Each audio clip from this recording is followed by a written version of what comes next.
للمتقين والصلاة والسلام على أشرف الأنبياء والمرسلين ومن تبعهم بإحسان وإيمان إلى يوم الدين وبعد۔ تزکیہ اور تربیہ کے سلسلے میں انسان کی جو کریکٹر بلڈنگ اور اس کی شخصیت میں جو نکھار اور تربیت اسلام لے کر آتا ہے اور اللہ کا جو مقصود ہے کہ انسان میں وہ نکھار آئے، اس کے متعلق ہماری یہ دروس کی سیریز ہے، اور اس میں ہم اس سے پہلے 3 لیکچرز ڈلیور کر چکے ہیں۔ گزشتہ موضوع میں ہم نے اس بات کو ڈسکس کیا کہ اب موجودہ دور میں سوشل میڈیا کے دور میں جب کہ معلومات کی اتنی زیادہ فراوانی ہے، ہر ایک شخص کے لیے معلومات کا بہت بڑا ذخیرہ اس کی دسترس میں ہے۔ انٹرنیٹ پر ایک بٹن دبانے سے، ایک کلک سے اس کے سامنے بہت ساری چیزیں کھل جاتی ہیں۔ تو ایسے حالات میں ہمارے لیے یہ انتہائی ضروری ہے کہ ہمیں یہ معلوم ہو کہ معلومات میں اور علم میں کیا فرق ہے، اور معلومات کو اور علم کو کیسے اور کہاں سے لیا جاتا ہے، اور پھر اس کا الٹیمیٹ ایک جو ریزلٹ ہے وہ کیا آتا ہے اور کیا آنا چاہیے۔ آج کے دور میں انسان کے لیے جب کچھ آزادی اور کچھ چیزیں آسان اور سہل ہوئیں معلومات تک پہنچنے کے حوالے سے، معلومات دیکھنے کے حوالے سے، اور خود اپنی بات کہنے کے حوالے سے، تو پھر ہر ایک بندہ ہی لکھ رہا ہے، ہر بندہ فتویٰ دے رہا ہے، ہر ایک شخص اپنی رائے کا اظہار کر رہا ہے، ہر ایک شخص دوسرے کی رائے کو بالکل ریجیکٹ کر رہا ہے یا دھتکار رہا ہے۔ یہ ساری چیزیں چل رہی ہیں، اور ان میں مسئلہ یہ نہیں ہے کہ کوئی اپنی رائے کیوں دے رہا ہے، یہ ایشو نہیں ہے، اور ایشو یا مشکل یہ بھی نہیں ہے کہ کوئی شخص کیوں لکھ رہا ہے، اور مشکل اور پریشانی اس بات کی بھی نہیں ہے کہ اتنی زیادہ معلومات تک لوگوں کی رسائی کیوں ہے۔ صرف مسئلہ یہ ہے کہ جو لکھ رہا ہے، جو اپنی رائے دے رہا ہے، یا کوئی کسی کی رائے کو ریجیکٹ کر رہا ہے، وہ کس بنیاد پر کر رہا ہے، اور جن معلومات تک اس کی رسائی ہے وہ معلومات کیسی ہیں، اس کے لیے سوٹیبل ہیں یا نہیں، کیا وہ اس مقام و مرتبہ پر ہے کہ ان معلومات سے فائدہ اٹھا سکے اور واقعی اسے ان معلومات کا فائدہ ہو، نقصان نہ ہو۔ تو یہ ساری چیزیں ضروری ہیں۔ ان ساری چیزوں کو جاننے کے لیے سورس کیا ہونا چاہیے، ہمیں کیسے پتہ چلے اور کہاں سے پتہ چلے کہ ہم نے کیا لینا ہے، کیا نہیں لینا ان معلومات میں سے، ہم نے کون سی بات کرنی ہے، کون سی بات نہیں کرنی، ہم نے کسی کی بات پر رائے جو قائم کرنی ہے وہ کب رائے قائم کرنی ہے، اور کب کسی کی بات پر رائے قائم نہیں کرنی۔ یہ پنجاب کالج کا جو واقعہ ابھی ان دنوں میں چل رہا ہے، اس سلسلے میں لوگ 2 حصوں میں منقسم ہیں۔ زیادہ تر لوگ اس طرف ہیں کہ اس واقعے میں کچھ افراد ملوث ہیں، اور واقعی کسی بچی کے ساتھ زیادتی ہوئی ہے اور اسے دبایا جا رہا ہے، اور دوسری طرف بالکل ایک الگ سے ذہن اور ایک موقف موجود ہے، جس موقف کے کچھ لوگ اسی کالج سے تعلق رکھنے والے اساتذہ بھی ہیں اور کچھ دوسرے بھی ہیں، اور جیسے کہ گورنمنٹ کا بھی ایک موقف ہے۔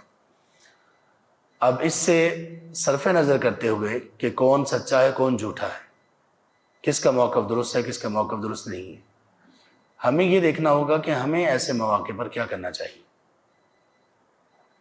اور آپ جب لوگوں کو وہ چیز بتائیں گے جو اللہ اور اس کے رسول صلی اللہ علیہ وسلم نے جس کی تربیت کی، تو لوگ اپنی معلومات کی وجہ سے اور اپنی ایک رائے کی وجہ سے، اور جس طرف بہت سارے لوگ چل رہے ہیں اس طرف چلنے کی وجہ سے آپ کی رائے کو بالکل ریجیکٹ کر دیں گے، بلکہ اگر اہل علم بھی اس پر بات کریں گے تو ان کی بات کو بھی جھٹلا دیا جائے گا یا ان کی بات کو بھی ریجیکٹ کر دیا جائے گا۔ جیسے اس سلسلے میں کچھ باتیں عرض کی گئیں، ان میں سے ایک یہ تھی کہ اللہ تعالیٰ نے ہر مسلمان مرد و خاتون کی عزت کی حفاظت کا پورا اہتمام کیا ہے، یہاں تک کہ ایک مرد ہو یا خاتون ہو، اس کی عزت کو خانہ کعبہ کی عزت سے زیادہ محترم قرار دیا گیا اسلام میں۔ دوسرا نمبر پر یہ تھا کہ ہمارے لیے کسی کے لیے بھی یہ حلال اور جائز نہیں کہ ہم کسی کی عزت کو اچھالیں، کسی کی عزت پر انگلی اٹھائیں، زبان کی حد تک بھی۔ اور اگر کسی کی عزت کو اس طرح سے پامال کیا جائے کہ اس کے ساتھ زیادتی ہو، یہ تو بہت بڑی بات ہے۔ تیسری چیز یہ تھی کہ اس سلسلے میں ہمارے کرنے کا اصل کام یہ ہے کہ ہمیں اسلام کی تعلیمات کو فالو کرنا چاہیے، اور حجاب اور اسلام کی پابندیاں ان کو قبول کرنا چاہیے، اور اس طرح کے واقعات اگر سامنے آئیں تو ان کا سد باب اس طرح سے ہو کہ اللہ کی حدود کو نافذ کیا جائے۔ اور چوتھی چیز یہ بتائی کہ اس سلسلے میں اگر کسی کو بھی ہم سمجھ لیں کہ یہ مجرم ہے پورے شواہد کے ساتھ، سنی سنائی بات کی وجہ سے نہیں، تو پھر اس کے بعد کسی کے مجرم ہونے کا مطلب یہ نہیں ہے کہ ہم املاک کو نقصان پہنچانا شروع کر دیں، جلاؤ گہراؤ کریں، پروٹیسٹ میں وہ چیزیں کریں جو کہ اللہ اور اس کے رسول صلی اللہ علیہ وسلم کی تعلیمات کی نظر میں فساد پر مبنی ہے۔ اب ان چار چیزوں پر آپ غور کر لیجئے، کوئی بھی بندہ جس کے پاس بنیادی تعلیمات بھی اسلام کی ہوں گی، اللہ اور اس کے رسول صلی اللہ علیہ وسلم کی تعلیمات کی روشنی میں ان چار باتوں کو بہت آسانی سے لیا جا سکتا ہے، اور ان پر نصوص ہیں۔ نصوص کا مطلب ان کے متعلق قرآن اور سنہ میں سے بہت سارے دلائل ہیں، لیکن حیرانگی ہوگی آپ کو یہ سن کر کہ ان باتوں پر بھی بہت سارے لوگ اوٹ پٹانگ بولنا شروع کر دیتے ہیں، بات کو سمجھتے نہیں ہیں۔ اور یہ کتنی مرتبہ دیکھا گیا کہ سوشل میڈیا پر کوئی بات آئی، اگر لوگوں کو وہ ناپسند تھی اور خاص طور پر میجورٹی کو ناپسند تھی، تو اس کے اوپر لوگوں نے بہت ہی عجیب و غریب طرح کی باتیں کی۔ تو کہنے کا مقصد یہ ہے کہ اب موجودہ دور میں ہمارے لیے علم کا حصول اور علم کے ذرائع ان سے متعلق رہنا یہ اتنا ضروری ہو چکا ہے کہ اس کے بغیر ہمیں کبھی بھی حق اور باطل کے درمیان فرق پتہ نہیں چل سکے۔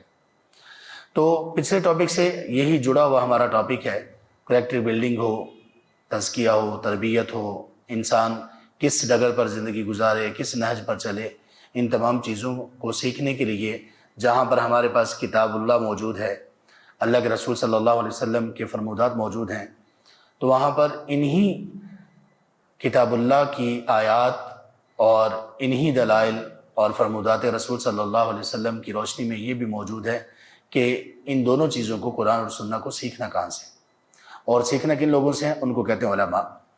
اب سوال یہ ہے، لوگوں نے علماء کو اتنا کنٹروورشل بنا دیا ہوا ہے، اتنا زیادہ ان کے بارے میں رائے کو بدل دیا گیا ہے کہ اب ہمارے ہاں کسی شخص کا عالم ہونے کا مطلب یہ ہے کہ بس خوب درگت بناؤ اس کو مولوی کہہ کے، اس کو ملا کہہ کے، اس کو اس طرح کے الفاظ سے نواز کے، ان کو تو کچھ پتہ ہی نہیں ہے، بس یہ نکاح پڑھانے کے لیے ہیں، بس جماعت کروانے کے لیے ہیں بس، اور ان کا کوئی کام نہیں ہے۔ تو اس سے بہت زیادہ بدنام کر دیا گیا۔ ہم آج کے لیکچر میں یہ جاننے کی کوشش کریں گے کہ علماء کون ہوتے ہیں، ان کا مقام و مرتبہ جو اللہ نے دیا وہ کیا ہے، رسول کریم صلی اللہ علیہ وسلم نے بیان کیا وہ کیا ہے، ان کا کردار کیا ہونا چاہیے، اور اسی طرح سے علماء کی پیروی کرنا یہ کس حد تک ضروری ہے، اور اسی طرح سے ایک عالم دین، ایک عالم میں اور ایک عام مومن میں فرق کیا ہوتا ہے۔ یہ تمام چیزیں آج انشاءاللہ ہم ڈسکس کریں گے۔ سب سے پہلی چیز یہ ہے کہ علماء کا مقام و مرتبہ کیا ہے۔ اگر یہ ہمیں معلوم ہو گیا تو بہت ساری چیزیں ہمارے لیے سمجھنا آسان ہو جائیں گی، اور آج کے دور میں بہت سارے فتنوں سے محفوظ ہو جائیں گے۔ دیکھیے علماء کا مقام کیا ہے، علماء کی فضیلت کیا ہے۔ اس سلسلے میں پہلی بات یاد رکھنے کی یہ ہے کہ کسی بھی شخص کو مقام و مرتبہ عطا کرنا یہ اللہ کا کام ہے، اللہ کے ہاتھ میں ہے، جس سے اللہ جو مقام و مرتبہ دے دے، اور یہ اللہ کی اپنی رضا اور مشیت ہے، جس کو جو مقام و مرتبہ دے دے۔ عمومی طور پر دیکھیے اللہ تعالیٰ نے مرد و خواتین میں کس کو مقام و مرتبہ زیادہ دیا؟ مردوں کو۔ لیکن والدین ہونے کی صورت میں ماں باپ میں سے کس کو مرتبہ زیادہ دے دیا؟ ماں کو، اور بہت ہی زیادہ دے دیا۔ اللہ تعالیٰ نے بہت سارے معاملات میں گواہی کے لیے ایک مرد اور دو خواتین کی گواہی کو قانون بنایا، بہت سارے معاملات میں، لیکن کچھ معاملات ایسے ہیں جس میں صرف خاتون کی گواہی ہی چلے گی 100 مرد بھی مل کے گواہی دیں تو وہ ایک خاتون کی گواہی کے برابر نہیں آ سکیں گے۔ یہ اللہ تبارک و تعالیٰ کا قانون ہے۔ جیسے رضاعت، دودھ پلانے کے معاملات ہیں اور کچھ اور اس طرح کے معاملات جو صرف خواتین کے ساتھ مختص ہیں، ان میں مردوں کی گواہی قبول ہی نہیں ہے۔ اسی طرح یہ زمین ساری اللہ تعالیٰ کی ہے۔ اللہ تعالیٰ نے اس زمین میں سے کچھ ٹکڑوں کو بہت فضیلت بخش دی، یہاں تک کہ زمین کا ایک ٹکڑا ایسا ہے کہ جہاں پر اگر نماز پڑھی جائے تو 1,00,000 کا اجر و ثواب ملتا ہے۔ کس نے یہ عطا کی فضیلت؟ اللہ تعالیٰ نے۔ مسجد نبوی ہے، مسجد اقصیٰ ہے۔ اسی طرح انبیاء اور رسول میں دیکھ لیجئے، اللہ تعالیٰ نے باقی تمام انسانوں میں انبیاء اور رسول کو فائق اور افضل قرار دیا، اور پھر ان انبیاء میں سب سے بڑھ کر افضل اور اولا قرار دیا 5 رسولوں کو، جن کو اولو العزم انبیاء کہا جاتا ہے۔ سیدنا نوح علیہ السلام، سیدنا موسیٰ علیہ السلام، سیدنا عیسیٰ علیہ السلام، سیدنا ابراہیم علیہ السلام ان سے پہلے، اور سیدنا محمد کریم صلی اللہ علیہ وآلہ وصحبہ وسلم۔ اور ان میں سے بھی ان سب میں ایک درجہ اور ایک مقام دیا گیا سیدنا ابراہیم علیہ السلام کو، خلیل اللہ، اور ان سے بھی بڑھ کر اور سب سے بڑھ کر مقام و مرتبہ دیا گیا جناب سیدنا محمد رسول اللہ صلی اللہ علیہ وآلہ وصحبہ وسلم کو۔ تو اللہ تعالیٰ کا یہ جو فضیلت کسی کو بخشنا، کسی کو بلند مقام دینا، یہ اللہ کے ہاتھ میں ہے۔ اور اللہ تعالیٰ نے یہ فرمایا وَلَا تَنْسَوُا الْفَضْلَ بَيْنَكُمْ، شوہر بیوی کے سلسلے میں۔ اور یہ ایک بات ایسی ہے کہ اس کو مان لینے کی وجہ سے بہت سارے جھگڑے، گھریلو جھگڑے، شوہر بیوی کے درمیان جھگڑے ختم ہو جائیں گے۔ وَلَا تَنْسَوُا الْفَضْلَ بَيْنَكُمْ، تم آپس میں ایک دوسرے کی فضیلت کو مت بھولو جو اللہ نے عطا کی ہے۔ اب انبیاء علیہ السلام کے بعد اس امت میں سب سے افضل اور سب سے زیادہ اللہ کا قرب رکھنے والے، پانے والے، یا اس کی صلاحیت رکھنے والے جو لوگ ہیں، جن کو قرار دیا گیا، اللہ نے جن کو قرار دیا اور اللہ کے رسول صلی اللہ علیہ وسلم کے ذریعے سے کہلوایا، وہ علماء ہیں۔ اللہ تعالیٰ کا فرمان ہے سورہ آل عمران میں، سورہ نمبر 3 اور آیت نمبر 19 میں، شہد اللہ انہ لا الہ الا ہوا والملائکہ واولو العلم قائما بالقسط۔ اللہ تعالیٰ نے یہاں پر خود یہ گواہی دی ہے کہ اللہ کے سوا کوئی بھی عبادت کے لائق نہیں، یعنی لا الہ الا اللہ کی گواہی خود اللہ تعالیٰ نے دی۔ جس چیز کی گواہی خود اللہ تعالیٰ دے دیں تو وہ کافی ہے، اللہ کے علاوہ اور کسی کی گواہی کی ضرورت نہیں ہے۔ لیکن اللہ تعالیٰ نے اس آیت میں 3 لوگوں کی، اپنے علاوہ 2 لوگوں کی اور گواہی کا بھی ذکر کیا۔ شہد اللہ انہ لا الہ الا ہو والملائکہ، اللہ نے یہ گواہی دی اور فرشتوں نے بھی یہ گواہی دی۔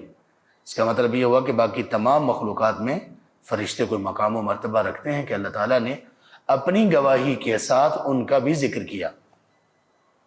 اور پھر کہا وَأُولُو الْعِلْمِ قَائِمًا بِالْقِسْطِ، اور جو اہل علم ہیں وہ بھی یہ گواہی دیتے ہیں، علماء بھی یہ گواہی دیتے ہیں۔ تو اس کا مطلب کیا ہوا کہ علماء کا مقام و مرتبہ یہ ہے کہ اللہ تعالیٰ نے اپنے اور اپنے فرشتوں کے ذکر کے ساتھ علماء کا ذکر کیا۔ یہ کوئی چھوٹی سعادت تو نہیں ہے، بہت بڑی سعادت ہے۔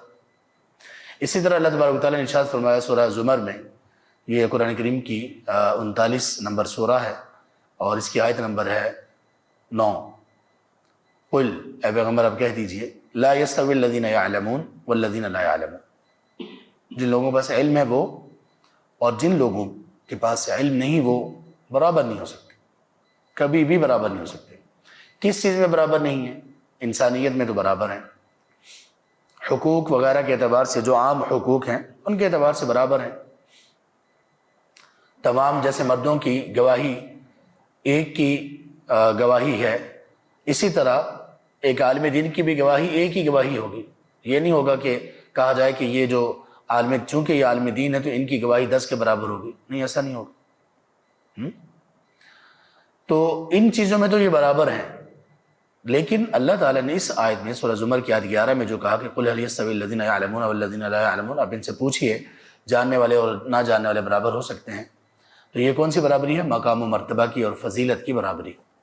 اسی طرح سورہ مجادلہ میں اللہ تعالیٰ نے فرمایا، یہ قرآن کریم کی 58 نمبر سورہ ہے، آیت نمبر 11، یرفع اللہ الذین آمنوا منکم والذین اوتوا العلم درجات، اللہ تعالیٰ تم میں سے ایمان والے لوگوں کے درجات کو بلند کرتے ہیں، اور پھر خاص طور پر علماء کا ذکر کیا کہ جن کو علم دیا گیا ان کے بھی درجات خاص طور پر بلند کیے جاتے ہیں۔ اللہ کے رسول صلی اللہ علیہ وسلم کی بے شمار احادیث اس کے متعلق ہیں۔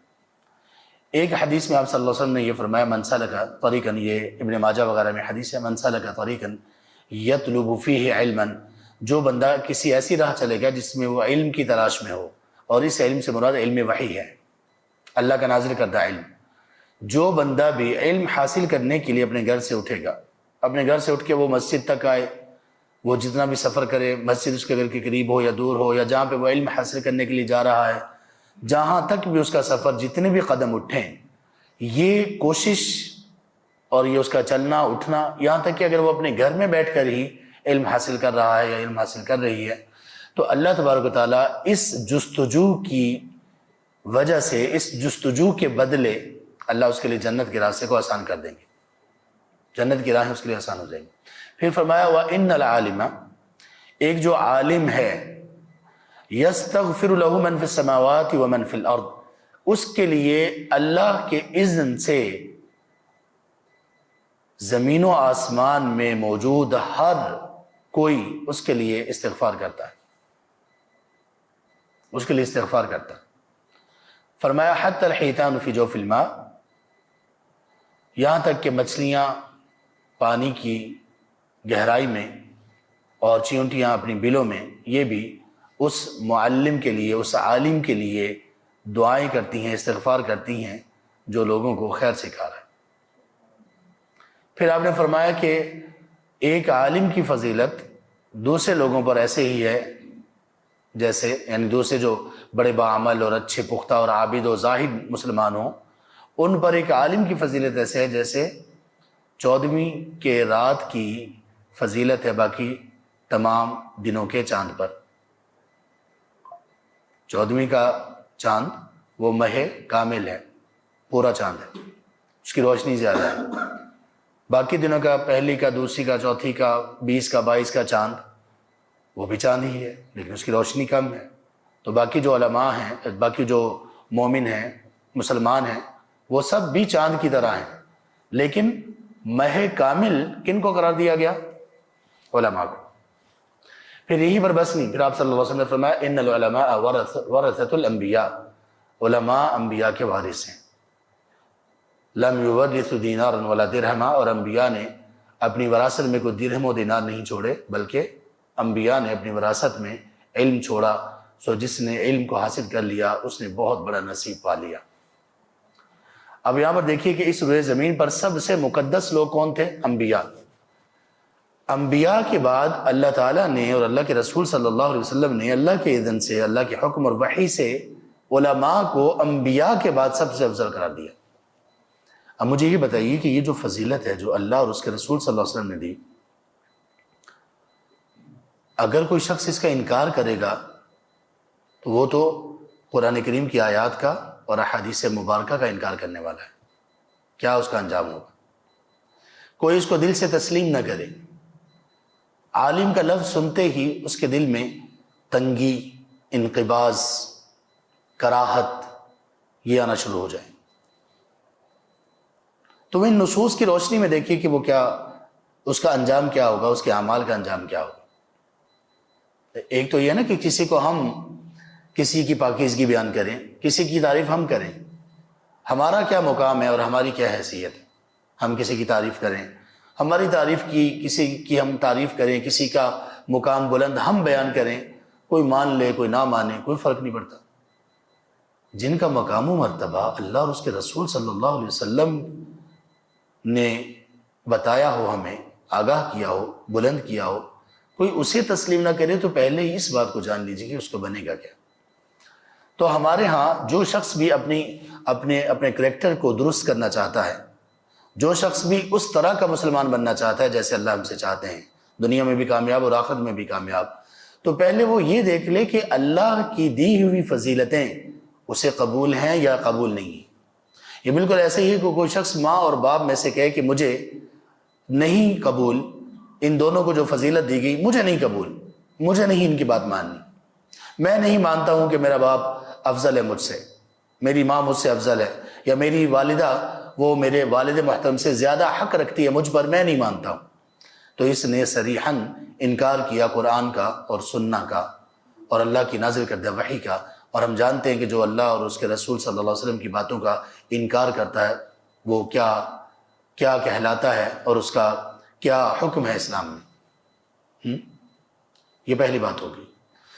دوسری بات یہ ہے کہ اہل علم کو جو انبیاء کا وارث قرار دیا گیا وہ اس لیے بھی قرار دیا گیا کہ انبیاء نے جو وراثت عطا کر دی، انبیاء نے جو تعلیمات دے دی، ان تعلیمات کو اب محفوظ کرنے والے اور ان تعلیمات کو اسی طرح سے اس انداز میں محفوظ رکھنے اور آگے پہنچانے والے وہ علماء ہیں. ان کی ذمہ داری اور ان کی ڈیوٹی ہے کہ اللہ اور اس کے رسول صلی اللہ علیہ وسلم کی تعلیمات کو من وعن آگے بیان کر دیں. یہ لفظ ہے من وعن، جس کو لوگ من و عن بھی کہہ رہے ہوتے ہیں، من وعن، کیونکہ من اور عن عربی زبان میں دونوں کا معنی بہت قریب قریب ہے. لیکن جہاں پہ من ہے وہاں پہ عن نہیں ہو سکتا، جہاں پہ عن ہے وہاں پہ من نہیں ہو سکتا. یعنی کہتے ہیں کسی چیز کو آگے پوری طرح سے پہنچا دینا، اس کو کہتے ہیں من وعن، پہنچا دینا. تو انبیاء علیہ السلام کے بعد علماء کو ہی یہ اللہ تبارک و تعالیٰ نے اعزاز بخشا، اور پھر علماء نے یہ کر کے دکھایا اللہ کے فضل سے.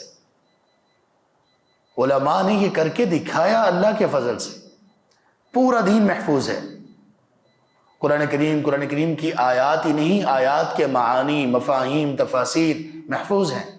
احادیث میں اللہ کے رسول صلی اللہ علیہ وسلم کے اقوال، افعال، آپ کے چہرے کے تاثرات تک محفوظ ہیں. تو ان لوگوں کی ان تمام چیزوں کی حفاظت اللہ تعالیٰ نے کس کے ذریعے سے کی؟ ان میں سب سے بڑا ذریعہ اور سورس جو اللہ نے مقرر کیا، جس کی اللہ نے توفیق بخشی، علماء ہیں.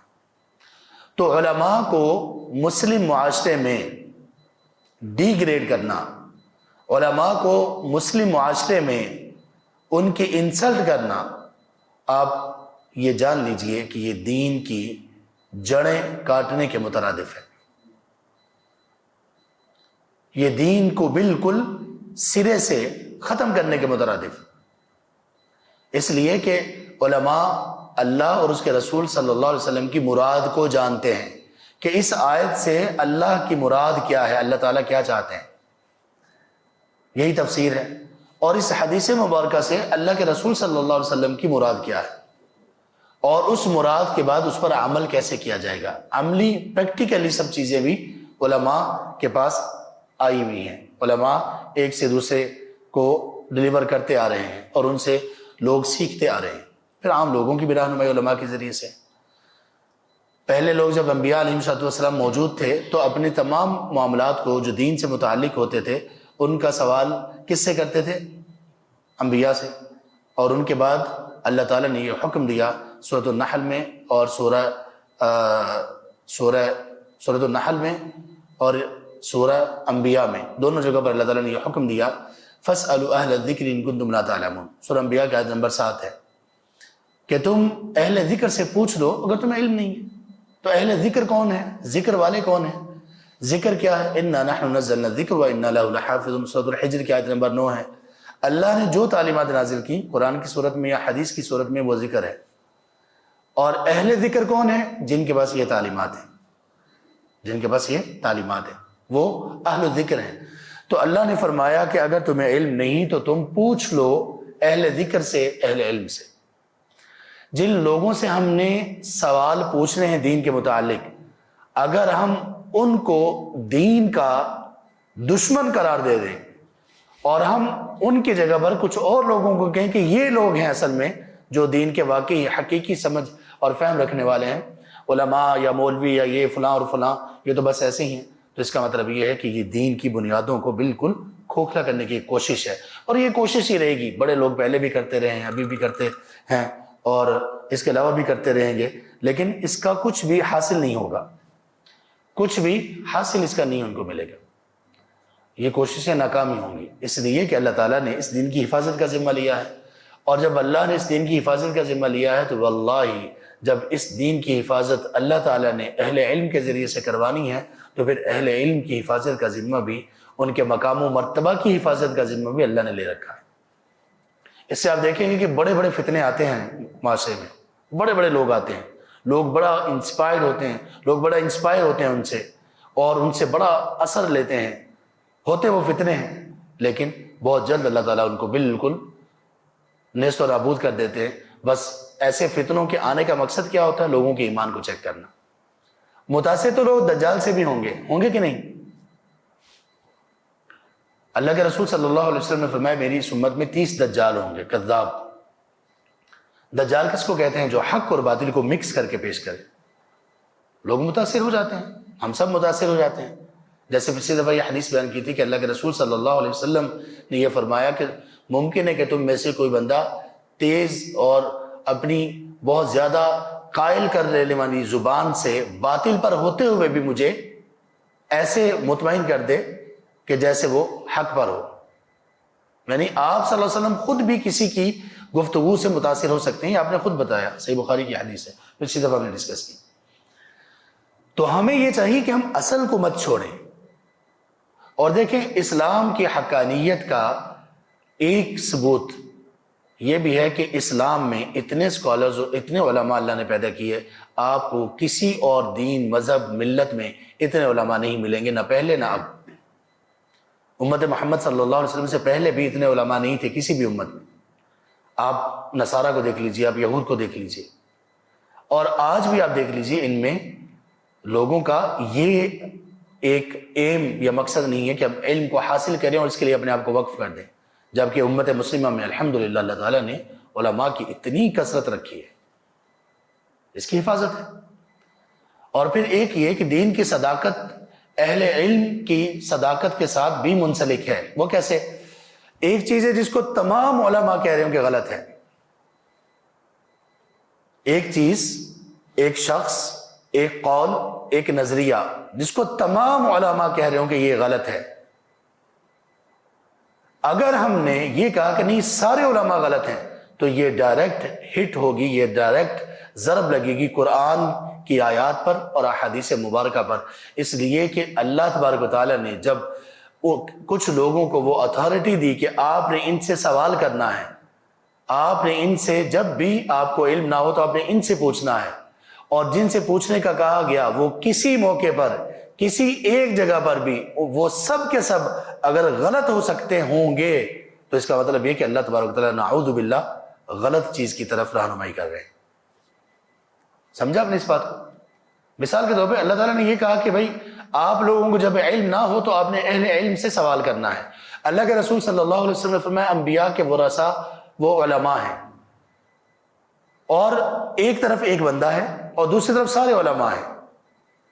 کوئی بندہ کہتا ہے کہ یہ بندہ حق پر ہے اور یہ سارے علماء باطل پر ہیں، تو اس بندے نے اسلام کی حقانیت اور صداقت کو چیلنج کر دیا ہے، اس لیے کہ جب اللہ نے یہ قانون بنایا کہ اہل علم سے رجوع کرو، اللہ کے رسول صلی اللہ علیہ وسلم نے اہل علم کو انبیاء کا وارث قرار دیا، تو اگر اس میں ان لوگوں میں، ان ایک دو عالم علماء کی بات نہیں کر رہا ہوں، علماء کے مجموعے میں اگر غلطی ہو سکتی ہوتی تو اللہ تبارک و تعالیٰ کبھی بھی اور اللہ کے رسول صلی اللہ علیہ وسلم کبھی بھی ان کی پیروی کا، ان کی بات ماننے کا اور انبیاء کی وراثت ان کو سونپے جانے کا کبھی ذکر نہ کرتے۔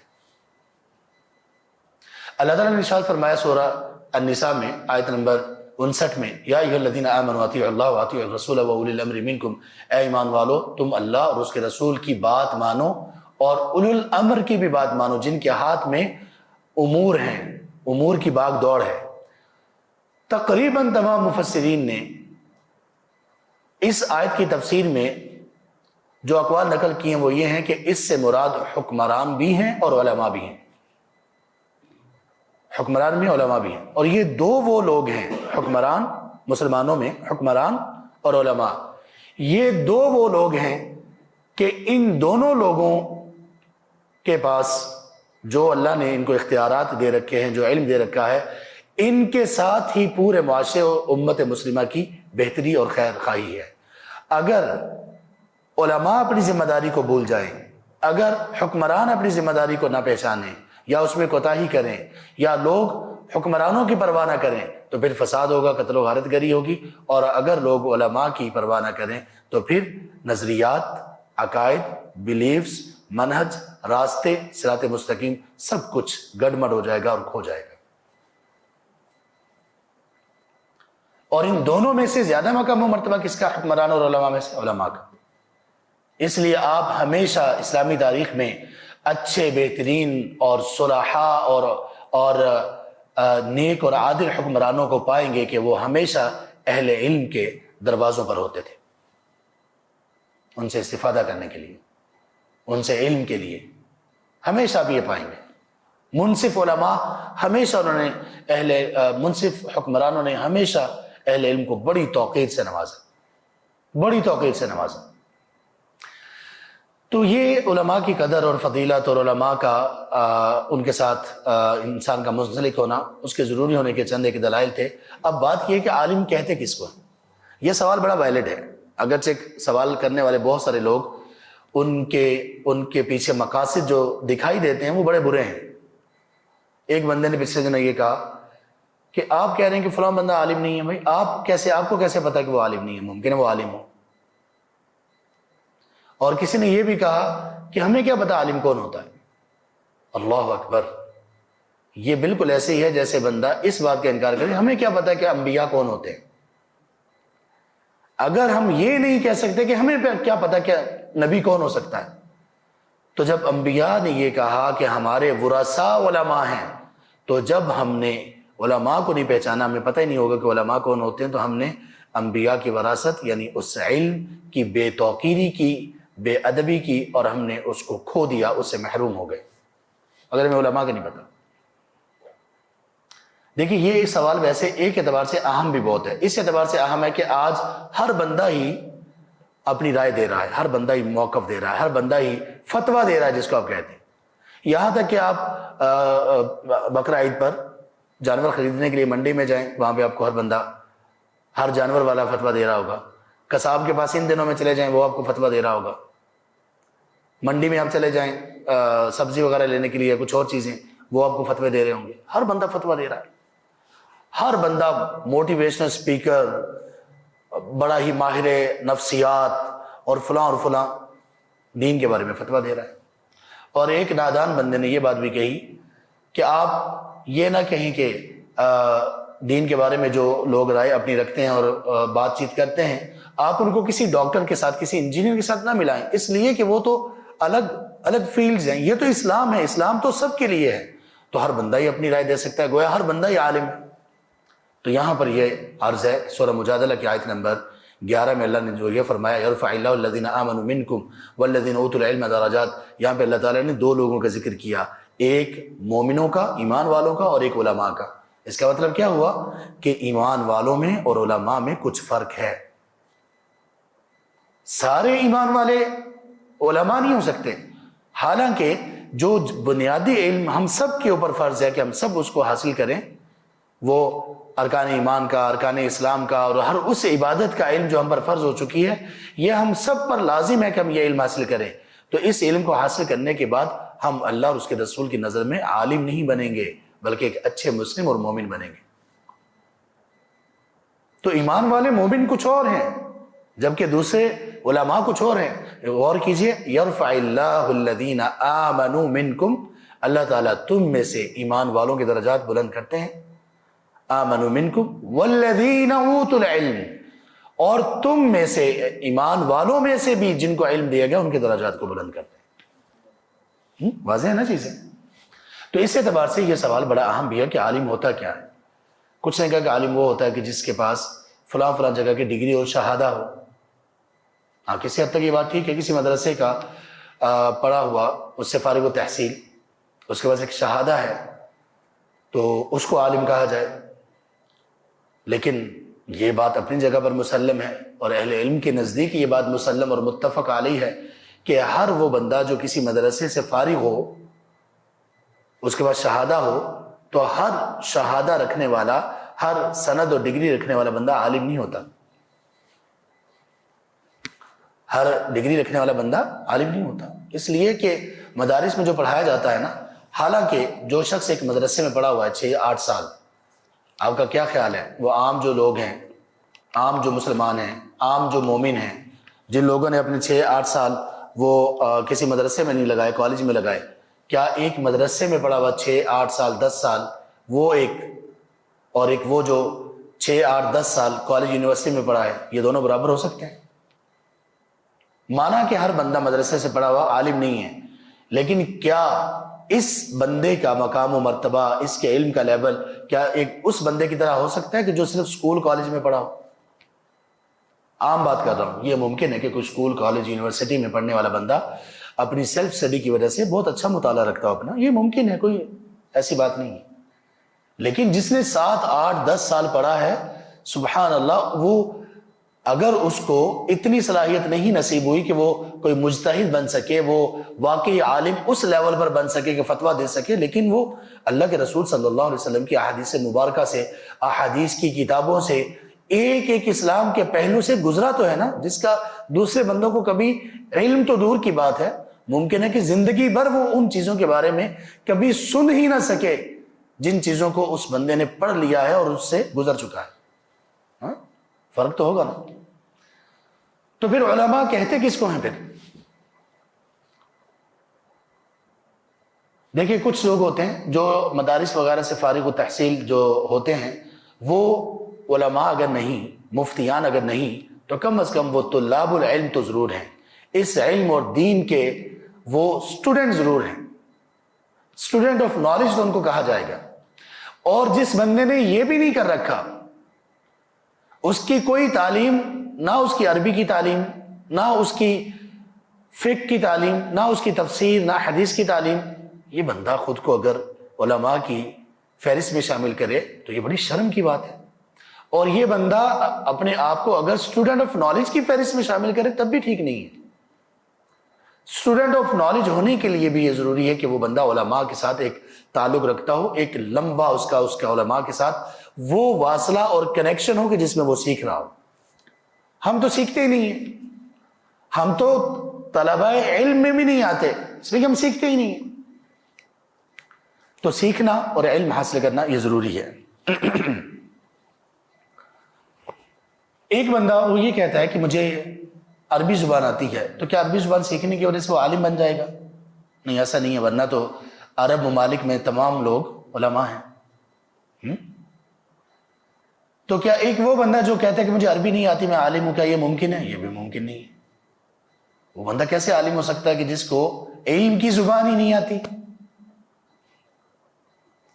آج کتنے ایسے لوگ ہیں ہمارے پاس جو لوگوں کے بڑا مقام و مرتبہ رکھتے ہیں، اور ان کے علم کی حد صرف یہ ہے کہ وہ ترجمے والی کتابوں، ترجمے والے تفاسیر اور ترجمے والی جو احادیث مبارکہ، ان کا علم صرف اس تک محدود ہے۔ علماء نہیں ہے، طالب علم ہو سکتے ہیں، علماء نہیں ہو سکتے۔ اور اس طرح کے طالب علم پھر غلطیاں بھی کرتے ہیں، اس طرح کے طالب علم پھر غلطیاں بھی کرتے ہیں۔ جیسے ایک شخص نے ایک حدیث پڑھی، جب وہ بندہ خود سے پڑھتا ہے نا، بڑے عجیب و غریب لطیفے پیدا ہوتے ہیں۔ حدیث نے یہ پڑھی کہ من استجمر فلیوتر، یہ کتاب طہارہ کی حدیث ہے، رسول اللہ صلی اللہ علیہ وسلم نے فرمایا، اس کا مطلب یہ ہے جو بندہ استجمار کرے تو وہ وطر کرے۔ اس کا مطلب یہ ہے کہ جو بندہ قضائے حاجت کے لیے گیا، پانی موجود نہیں ہے اور وہ پتھروں کا استعمال کرنا چاہتا ہے، تو وہ ان کو اوڈ تعداد میں ان پتھروں کا استعمال کرے، یعنی 3 پتھر استعمال کرے، ہاں، اوڈ میں، جن کو ہم تاک کہتے ہیں، تاک عدد میں استعمال کرے۔ تو ایک بندے نے یہ حدیث پڑھ لی، خود حدیث پڑھی، تو اس کے بعد وہ ہمیشہ کیا کرتا تھا، جیسے واش روم سے فارغ ہو کے آتا تو وہ وطر پڑھتا تھا۔ پوچھا کیا، یہ کیوں؟ ان کا اللہ کے رسول صلی اللہ علیہ وسلم کی حدیث ہے، آپ نے فرمایا کہ جب بھی تم واش روم سے فارغ ہو جاؤ تو وطر پڑھو۔ یہ باقاعدہ، یہ واقعی حقیقی بات ہے۔ یہ اس طرح کے اور بہت سارے لطیفے، یہاں پہ اس کا وقت نہیں، ورنہ بہت سارے لطیفے ایسے ہوئے ہیں۔ تو اللہ تعالیٰ نے علم کے حصول کے لیے 2 چیزیں مقرر کی ہیں، ایک کتابیں آسمانوں سے نازل کی، اور ایک ان کتابوں کو سکھانے والے علماء۔ جن کو ہم انبیاء اور رسل کہتے ہیں، یعنی انبیاء اور رسل ان کا مقام و مرتبہ باقی تمام لوگوں سے بلند کیوں ہیں؟ ان کے پاس علم ہے، اللہ تعالیٰ نے ڈائریکٹ ان پر علم کو نازل کیا۔ اور اس کے بعد علماء کا مقام و مرتبہ افضل کیوں ہے؟ اس لیے کہ ان کے پاس ان انبیاء کا چھوڑا ہوا اور ان کا بتایا ہوا علم ہے۔ اس کے علاوہ عالم کس کو کہتے ہیں؟ علماء نے اس سلسلے میں کئی ایک شروط کو بیان کیا، ان میں سے 4 بنیادی شروط ہیں۔ سب سے پہلی شرط یہ ہے کسی کے عالم ہونے کی، واقعی جو عالم ہے جو فتویٰ دینے کے قابل ہو۔ آپ یوں بھی کہہ سکتے ہیں کہ عالم وہ ہوتا ہے جو فتویٰ دینے کے بھی قابل ہو۔ ہمارے یہاں بہت سارے لوگ ایسے ہیں جو بڑے اچھے مقرر ہیں، بڑے اچھے خطیب ہیں، ان کی تقریر بہت اچھی ہے، یہاں تک کہ قرآن کریم کے سلسلے میں ان کی خدمات بہت اچھی ہیں، لیکن علماء نہیں ہیں۔ وہ خود بھی کہتے ہیں کہ ہم علماء نہیں ہیں، فتویٰ نہیں دے سکتے ہم۔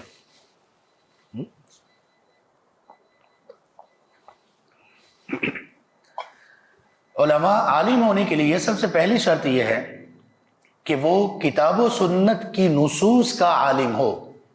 نصوص کس کو کہتے ہیں؟ نصوص کا مطلب یہ ہوتا ہے کہ جو ایک اسکرپٹ اور جو ایک متن اور جو ایک آیت اور حدیث ہے، اس کا آیات کا تمام کا اور حدیث کا اس کو علم ہو۔ ہاں یہ ہو سکتا ہے کہ کبھی کبھی کچھ آیات کے بارے میں اس کو مکمل اہل علم کے اقوال، اس کی تفسیر، وہ اس کو ضرورت پڑے کہ میں ایک مرتبہ دیکھ لیتا ہوں۔ احادیث مبارکہ میں بہت بڑا ذخیرہ ہے، اس میں ہو سکتا ہے کہ وہ کہے کہ مجھے ضرورت ہے کہ میں اس میں کچھ مطالعہ کروں، اور اہل علم آخری سانس تک اپنے علم کو بڑھانے کے لیے پڑھتے اور علم حاصل کرتے رہتے ہیں، قرات کرتے رہتے ہیں۔ تو سب سے پہلے یہ کہ اس کو کتاب و سنت کی نصوص کا علم ہو۔ ایک بندہ جس کو قرآن کریم کی تفسیر کا ہی نہیں پتا، تفسیر کے اصولوں کا نہیں پتا، معانی کا نہیں پتا، ترجمہ کا نہیں پتا، ایک بندہ جس کو حدیث کا نہیں پتا، بالکل علم ہی نہیں ہے، وہ کیسے عالم ہو سکتا ہے؟ ہاں ایک بندے نے مدرسے میں کسی میں 6 7 8 سال لگائے، لیکن وہ کمزور ہے بیچارہ، اس نے پڑھ تو لیا لیکن قرآن کریم کی ٹھیک سے تفسیر اس کو نہیں آ سکی، احادیث مبارکہ کا علم بھی اس کو اچھی طرح سے نہیں ہے، تو چلے یہ طالب علم تو ہے لیکن عالم نہیں ہو سکتا۔ دوسری شرط یہ ہے کہ وہ جو اجماعی مسائل ہیں ان کا وہ عالم ہو، یعنی اسے پتا ہو کہ وہ کون کون سے ایسے مسائل ہیں جن پر پوری ہسٹری میں اللہ کے رسول صلی اللہ علیہ وسلم کے بعد سے لے کر اب تک جن پر اجماع رہا ہے۔ یعنی کوئی بھی مسئلہ پیش آئے تو اس کو اس کے بارے میں یہ پتا ہو کہ اس سلسلے میں علماء کے اقوال کیا ہیں، کیا علماء کا اس میں اختلاف ہے یا علماء کا اس میں اجماع ہے اور اتفاق ہے۔ اگر اختلاف ہے تو وہ کس نوعیت کا اختلاف ہے، اس اختلاف کو کیسے لیا جائے گا، اس اختلاف کے بارے میں کیا بات کی جائے گی، اور اس کو یہ بھی علم ہوگا کہ کس چیز میں اختلاف کیا جا سکتا ہے اور کس میں اختلاف کیا ہی نہیں جا سکتا۔ یہ ساری چیزیں اس میں آتی ہیں۔ اور تیسرے نمبر پر شرط اس کی یہ ہے کہ وہ عربی زبان کو جاننے والا، عربی زبان کا عالم ہو۔ اگر اس کو عربی زبان کا پتہ نہیں ہے، عربی محاورے کا پتہ نہیں ہے، عربی کے کلمات کا، معانی کا پتہ نہیں ہے، تو وہ کیسے قرآن اور حدیث کو سمجھ سکے گا اور وہ کیسے عالم بن سکے گا۔ اور چوتھے نمبر پر یہ کہ وہ اصول فقہ کا بھی عالم ہو۔ اصول فقہ کا عالم ہونا، اب یہ فقہ سے مراد کیا ہے؟ فقہ سے مراد یہ ہے کہ اللہ کی آیات اور اللہ کے رسول صلی اللہ علیہ وسلم کی احادیث مبارکہ کی انڈرسٹینڈنگ کیا ہے، اس میں سے سمجھ کیا آ رہی ہے، یہ فقہ ہے۔ اب اس فقہ کے کچھ اصول ہیں، اس فقہ کے کچھ اصول ہیں، ان اصولوں کے مطابق ان کو انڈرسٹینڈ کیا جائے گا۔ اگر ان اصولوں کے بغیر ان کو انڈرسٹینڈ کیا جائے گا تو معاملہ خراب ہو جائے گا۔ مثال کے طور پر ایک مثال دیتا ہوں سادہ سی۔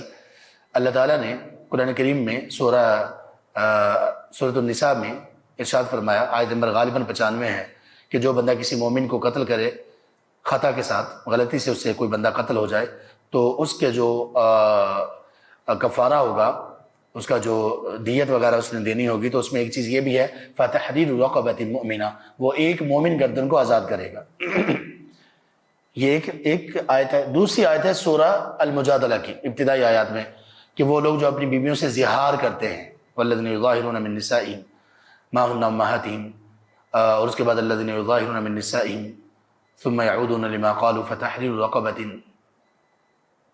ایک جگہ پر اللہ تبارک و تعالیٰ نے ان کے بارے میں یہ فرمایا کہ جو اپنی بیویوں سے زہار کرتے ہیں، اپنی بیویوں کو یہ کہہ بیٹھتے ہیں کہ تم میرے لیے میری ماں کی طرح ہو، تو ان کے احکامات کے سلسلے میں، ان کے کفارے کے سلسلے میں گردن آزاد کرنے کا کہا گیا، اور وہاں پر یہ مومن کی قید نہیں ہے، یعنی ایک جگہ پر مومن کی قید ہے اور ایک جگہ پر مومن کی قید نہیں ہے۔ اب اصول فقہ کا ایک قاعدہ ہے کہ یحمل المطلق علی المقید، کہ جہاں پر قرآن میں اور حدیث میں ایک بات کو علی الاطلاق کیا جائے، یعنی اوپن چھوڑ دیا جائے، جیسے یہاں پہ کہا جا رہا ہے کہ ایک گردن آزاد کرنی ہے، گردن یعنی ایک غلام آزاد کرنا ہے، وہ غلام مومن بھی ہو سکتا ہے، کافر بھی ہو سکتا ہے، ہاں؟ یہ ہوگی اوپن بات، اس کو کہتے ہیں مطلق، اوپن، اس کا میننگ اوپن ہے، اس میں کافر مسلم دونوں آ رہے ہیں۔ لیکن دوسری جگہ پر آ گیا کہ گردن آزاد کرنی ہے تو وہ مومن گردن ہو، یعنی وہ غلام یا لونڈی مسلمان اور مومن ہونی چاہیے۔ تو قاعدہ یہ ہے کہ جہاں پر بھی اوپن سٹیٹمنٹ آئے گی قرآن اور سنہ میں، اس اوپن سٹیٹمنٹ کو جو کسی چیز کے ساتھ باؤنڈ ہے سٹیٹمنٹ اللہ اور اس کے رسول کی، اس کے ساتھ رکھ کر اس کے مطابق لیا جائے گا، اوپن نہیں لیا جائے گا، بلکہ وہ جو باؤنڈ ہے کسی چیز کے ساتھ، کسی حکم کے ساتھ، اس کو لیا جائے گا۔ جیسے ایک جگہ پہ آیا کہ کفارہ میں آپ نے گردن آزاد کرنی ہے، یہ نہیں بتایا کہ مسلمان یا کافر۔ دوسری جگہ پہ بتا دیا کہ جو آپ نے گردن یعنی لونڈی یا غلام آزاد کرنا ہے وہ مومن ہو، مسلمان ہو۔ تو اس کا مطلب یہ ہے کہ جہاں پر نہیں بھی لکھا ہوا کہ غلام اور لونڈی مومن ہو، وہاں پر بھی یہی سمجھا جائے گا۔ یہ اصول فقہ کا ایک اصول ہے۔ جس بندے کو یہ معلوم نہیں اصول فقہ کیا ہوتی ہیں، اصول کیا ہوتے ہیں فقہ کے، اور ان سے وہ آشنا نہیں ہے، وہ کبھی بھی عالم نہیں ہو سکتا۔ ہمارے معاشرے میں کوئی بندہ ایک مسئلے میں آگ لگا دیتا ہے، لوگوں کے جذبات کو بھڑکاتا ہے، لیکن لوگوں کو، نادان لوگوں کو، خود بھی اور اس بندے کو بھی پتہ نہیں ہوتا کہ جس چیز کو میں اتنا بھڑکا رہا ہوں اس کا شرعی حکم کیا ہے، کیا وہ فرض ہے، کیا وہ مستحب ہے، کیا وہ مباح ہے، کیا وہ حرام ہے یا مکروہ ہے، ان میں سے کیا ہے وہ۔ اور کتنے ایسے جاہل ہیں کہ وہ مستحب چیز کو اس طرح سے ڈیل کر رہے ہوتے ہیں کہ جیسے وہ فرض ہو، جو اس مستحب کو نہیں کرے گا اس کو طعن و تشنیع وہ کر رہے ہوتے ہیں، اس کو الزام دے رہے ہوتے ہیں، اس کو مجرم قرار دے رہے ہوتے ہیں، بلکہ اس کو اسلام سے کبھی کبھی فارغ کر دیتے ہیں۔ یہ ہے جہالہ کی نشانی۔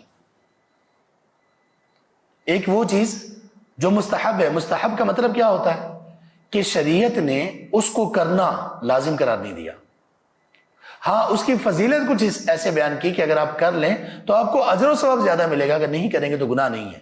جب اللہ نے ایک چیز کے بارے میں کہا کہ جو نہیں کرنے والے ان کو گناہ نہیں ہے، کچھ جاہل لوگ اٹھتے ہیں، وہ کہتے ہیں کہ یہ چیز یہ نہیں کر رہے لہٰذا یہ مجرم ہے۔ کتنی بڑی جرات ہے اللہ کے مقابلے میں بات کہنے۔ تو اسی طرح سے پانچویں ایک اور شرط بھی بیان کی کچھ علماء نے، انہوں نے کہا کہ عالم کے لیے یہ بھی ضروری ہے کہ وہ ناسخ اور منسوخ کا علم رکھتا ہو، کہ اسلامی شریعت میں کون سے مسائل ایسے تھے جو پہلے موجود تھے، پھر ان کو منسوخ کر دیا گیا، ختم کر دیا گیا، اور اس کے بعد دوسری چیزیں، دوسرے احکامات لے آئے گئے۔ جیسے ان میں سے ایک موٹی سی بات ہے، مشہور چیز، کہ پہلے بیت المقدس کی طرف منہ کر کے نماز پڑھتے تھے، یہ پہلے حکم تھا اسلام میں، پھر یہ منسوخ کر دیا گیا، اور اس کے بعد حکم کیا ہے؟ بیت اللہ کی طرف، خانہ کعبہ کی طرف منہ کر کے نماز پڑھی جائے گی۔ تو یہ تفسیر میں نہیں میں گیا ہوں، بہت معمولی سی چیزیں بتائی ہیں۔ تو یہ جن کو ان چیزوں کا علم ہوگا تو وہ علماء ہوں گے۔ اب علماء کی پیروی کرنا بھی ضروری ہے، اس لیے کہ اچھا ان کی پیروی اس طرح سے کرنا کہ وہ کتاب و سنت کے مطابق ہمیں چلائیں، ہم چلیں۔ جہاں پہ وہ نافرمانی کا حکم دیں گے، حکمران ہیں یہ ہیں، ان کی ہم فرما برداری نہیں کریں گے۔ اور اگر کبھی یہ آ گیا کہ علماء کے درمیان جب اختلاف ہے تو اس کو بھی انشاءاللہ ہم کسی مجلس میں بیان کریں گے کہ جب علماء کے اختلاف اس میں کیا کرنا چاہیے، بلکہ آئندہ کی نشست ہم اسی پر رکھ لیتے ہیں کہ علماء کے اختلاف کے وقت ایک عام آدمی کیا کرے۔ بہت سارے لوگ یہ بھی کہتے ہیں کہ علماء کیا بات کرتے ہیں، تو علماء کے تو اپنے ہی معاملات آپس میں وہ متفق نہیں ہیں، آپس میں ایک دوسرے کے ساتھ ان کا اختلاف ہے۔ ہاں واقعی اختلاف ہے، اس کو سمجھنا چاہیے کہ کیوں اختلاف ہے۔ صحابہ رضی اللہ عنہ کے درمیان بھی اختلاف تھا، تو کون سا ایسا اختلاف ہے جس سے کوئی نقصان نہیں ہوتا علماء کی اجتماعیت کو، اور وہ کون سا اختلاف ہے جس سے نقصان ہوتا ہے، اس کو ہم آئندہ ڈسکس کریں گے۔ اور یہ بھی کہ علماء کے اختلاف کے وقت ایک عام آدمی کو کیا کرنا چاہیے، اور ایک عام آدمی علماء میں سے بہت سارے علماء اس کے سامنے ہیں، تو وہ کس کی پیروی کرے یا کس کی بات کو وہ ترجیح دے، ان تمام چیزوں کو ہم آئندہ انشاءاللہ اس پر رکھتے ہیں۔ آج کے ہمارے درس کا خلاصہ یہ ہے کہ اگر ہم یہ چاہتے ہیں کہ ہمارا تزکیہ ہو، ہماری تربیت ہو، ہماری کریکٹر بلڈنگ ہو، تو پھر علماء سے تعلق کے بغیر یہ ممکن نہیں ہے. اور علماء سے تعلق صرف یہ نہیں ہوگا کہ ہم عقیدت کریں، ان کے ہاتھ چومیں اور ہم ان کو کھلائیں پلائیں اور ہم اس طرح سے ان کی تکریم کریں. نہیں، علماء سے وابستگی یہ ہے کہ ان سے علم سیکھیں. آپ یاد رکھیے یہ بات ایک حقیقت ہے اور تلخ حقیقت ہے. اگر ہم میں سے ہر شخص اگر وہ اہل علم سے اور علم سے جڑا ہوا نہیں ہے تو یاد رکھیں کہ وہ خطرے میں ہے. کسی وقت بھی کوئی بھی اللہ نہ کرے کوئی فتنہ، کوئی ڈاؤٹ، کوئی شک و شبہ اس کو اسلام کی سیدھی راہ سے بھٹکا دے گا. اور یہ بھی ممکن ہے کہ کوئی فتنہ، کوئی ڈاؤٹ اس کو اسلام کے دائرے سے ہی خارج کر دے. یہ اللہ کے رسول صلی اللہ علیہ وسلم نے اس کی پیشین گوئی فرمائی ہے. صحیح مسلم میں آپ نے فرمایا کہ ایک وقت ایسا آئے گا جب علماء اٹھ جائیں گے اور جو حال کو لوگ اپنا لیڈر بنا لیں گے. تو آپ صلی اللہ علیہ وسلم نے پھر یہ فرمایا ایک حدیث میں کہ یصبح الرجل مؤمنا ویمسی کافرا. آدمی صبح مومن ہوگا، شام تک کافر ہو چکا ہوگا، شام کو مومن ہوگا، صبح تک کافر ہو چکا ہوگا. کیوں؟ یہ اتنی جلدی کفر میں بندہ کیسے چلا جائے گا؟ مومن، یصبح الرجل مؤمنا، یہاں پہ مسلمان نہیں کہا، مومن کہا، جو مسلم سے بلند درجہ ہے. اور مسلمان یا مومن کم از کم اس بندے کو کہا جاتا ہے جو فرائض پورے کر رہا ہو، یعنی اس کی نمازیں پوری ہوں گی، روزے پورے ہوں گے، اگر حج اس پر فرض ہوگا تو اس نے کر رکھا ہوگا، زکوٰۃ فرض ہوگی تو زکوٰۃ دینے والا ہوگا. یہ ساری چیزیں یعنی پریکٹسنگ مسلم ہوگا وہ. لیکن ایسی پھر کیا بات ہوگی کہ صبح مومن تھا، شام کو کافر ہو چکا ہوگا؟ وہ تھا کہ اس کا علم اور اہل علم سے تعلق کا نہ ہونا. ہمارا علم اور اہل علم سے تعلق کا نہ ہونا، یہ سمجھ لیجئے کہ ایک ایسے کنارے پہ ہمیں کھڑا کر دیتا ہے جس کنارے کے بعد کھائی ہے، کسی وقت بھی اس میں گر سکتے ہیں. تو اس لیے اس کو فار گرانٹیڈ نہ لیجئے، اس کو اتنا سادہ نہ لیجئے. ہمیشہ اہل علم سے اور علم سے جڑے رہیے اور زندگی کی آخری سانس تک جڑے رہیے. تب ہماری تربیت اور تزکیہ ہوگا، تب کریکٹر بلڈنگ ہوگی، اور تب ہمیں پتہ چلے گا دین صحیح کیا ہے. اور اسی میں نجات ہے، اور اسی میں کامیابی ہے، اور اسی میں ہی اللہ کی رضا ہے اور اللہ کے رسول صلی اللہ علیہ وسلم کی خوشنودی ہے. اللہ تبارک و تعالیٰ ہمیں عمل کی توفیق نصیب فرمائے. بارک اللہ فیکم.